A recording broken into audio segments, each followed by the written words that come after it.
37 quintal একটা একরে।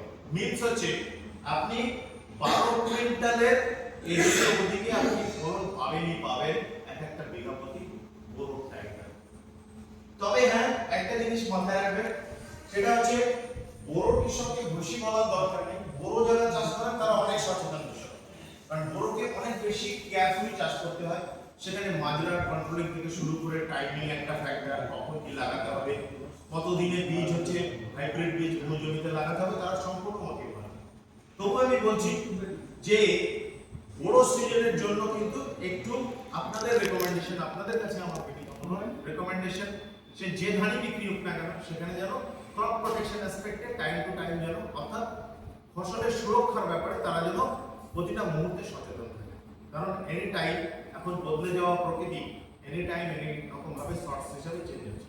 তো সেগুলো সম্পর্কে আপনারা বীজ কারবার করছেন মানে দ্যাট ডাজন্ট মিন অন্যান্য জিনিস সম্পর্কে বর্তমান সব জিনিস আপনাদের ছোট টু সাম এক্সটেন্ট কিছু কিছু ব্যাপারে অনেক বেশি আপনাদের প্র্যাকটিক্যাল হতে হবে। তো সেই জায়গাটাতে তবুও আমাদের তরফ থেকে রিকোয়েস্ট করবেন যে সেই জায়গাতে কৃষক যেন কখনোই যে বদলে যাওয়া প্রকৃতির জন্য যেমন করে ন্যাচারাল ডিভাস্টেটিং সিচুয়েশন গুলো বারবার হয়ে যাচ্ছে, সেই জায়গাটা থেকে যেন কৃষক বিভ্রান্তিতে না পড়ে। তো এই আমার বক্তব্য বিষয় ছিল। তো নিঃসন্দেহে এটা একটা বুমিং ভ্যারাইটি এবং নিশ্চয় ছিলাম, কিন্তু আমি বারবার বলছি যে একটা কোম্পানি 1889 সালে রান করে আজকে যদি 2025-এ পৌঁছাতে পারে, কোন বিষয়ের উপর বেস করে? ট্রাস্ট, আর কিছু নেই, বিশ্বাস। আর সেই বিশ্বাসটা টেস্ট করার পরে কিন্তু বিশ্বাসটা জন্মায়। তো যাই লঞ্চ করাচ্ছি না কেন আমরা অনেক টেস্ট পরীক্ষা নিরীক্ষা চালিয়ে করাচ্ছি। তো এই হচ্ছে আমার বক্তব্য। তো আপনারা এটাকে একদম নিঃসন্দেহে কোনো রকম মাথার মধ্যে ভ্যারিয়েটি না রেখে বিক্রি করুন, এবং এটা কিন্তু আগামী দিনের একটা বড় ভ্যারাইটি হিসেবে জায়গা নিয়ে নেবে। এটা আমরা তরফ থেকে ডিসকাস করি। আমার বক্তব্য শেষ করে আমি আমাদের মাননীয় কৃষক মহাশয় এনাকে একটু ডাকবো তার শেয়ারিং এর জন্য। ঠিক আছে দাদা, এর আগে আমি একটু আপনাদেরকে ধানের গ্রেনটা সবাইকে একটু চেক করে দেব।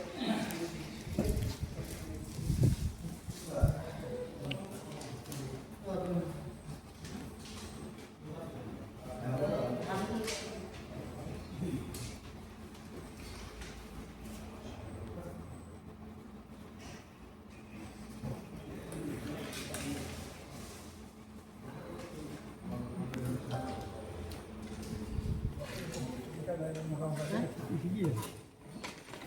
তো মোটাই লাগে, যত মোটা হয় তত ভালো। কখনো বেশি তো আমাদের অসুবিধা নেই, কৃষক যদি একবার রেজাল্ট পেয়ে যায় তো আর কোনো ব্যাপার নেই। খুব ভালো।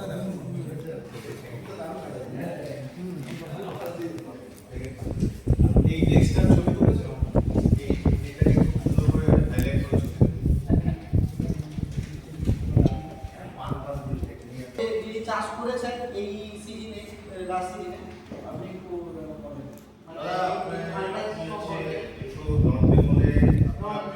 সবাইকে নমস্কার।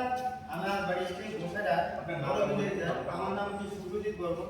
আমি আমন ধানে চাষ করছিলাম, অনেক খুব শর্ট টাইমের ধান। আমি তো বীজটা দিতে চাইনি, ওই সঞ্জিতটা আমাকে জোর করে দিয়েছিল। যাই হোক, যেভাবে শীষের গ্রোথ আর ধানটা যেভাবে মোটা, তাতে কিন্তু চাষিরা নেবে পছন্দ। গাছ শক্ত আছে, পচাটা থাকে না, এই গাছটা হার্ড। আমি নিজের জমিতে গাছি, এই যে খোলা পচাটা যেটা না ওটা থাকে না, পাতায় কোনো স্পট নেই। কিন্তু স্যার একটা আমি দেখলাম যে পাঁচখানি, মানে আমাদের বড়তে যে সমস্ত পাঁচখানি হয় আর কি, তাতে আমি কম হয়।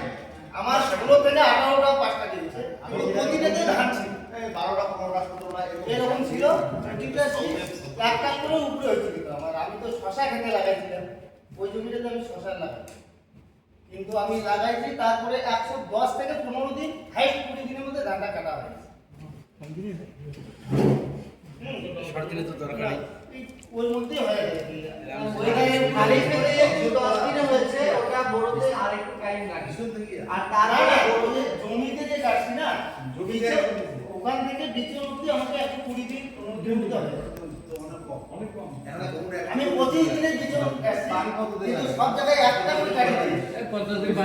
চিকন কাটিতে দুইটা দিয়েছি, তাতে যেটা আমার রেজাল্ট 1.5 কেজি লাগবে প্রতিদিন।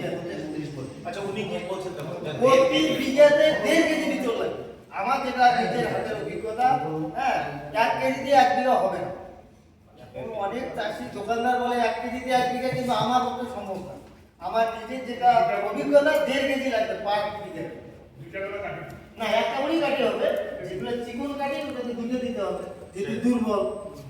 সেটা নিয়ে আমি আলোচনা করেছি যে হ্যাঁ, এটা ঠিক কিন্তু- করবেন আপনারা যে 1.5 কেজি না 2 কেজি না, ঠিক করবেন। 1.5 কেজি হলেই যথেষ্ট। আচ্ছা না আপনার বক্তব্য অনেক কিন্তু ইন্টারেস্ট। আপনি কারণ না, আপনি না, আমার নিজের জমিতে practically যারা করেছেন। কিন্তু 1 ট্রাক্টরের উপরে হচ্ছে আমাদের আমন ধানের যে সিস্টেম, কিন্তু রোগ ব্যাধিটা খুব কম ছিল। আমি শুধু ফাটরাটা ইউজ করছিলাম, কেউবুকো কোম্পানির ফাটরা, ওই জমিতে দিচ্ছি, আদার্স কোনো স্প্রে করি শুধু পোকার জন্য ফাটার না। ফাটরা কেউবুকো কোম্পানির যে ফাটেরা, ওটা ইউপিএল যে পোকা। হ্যাঁ, ইউপিএল এর কেউবুকো কোম্পানির যে- আচ্ছা আচ্ছা আচ্ছা। ওইটা আমি use করছি।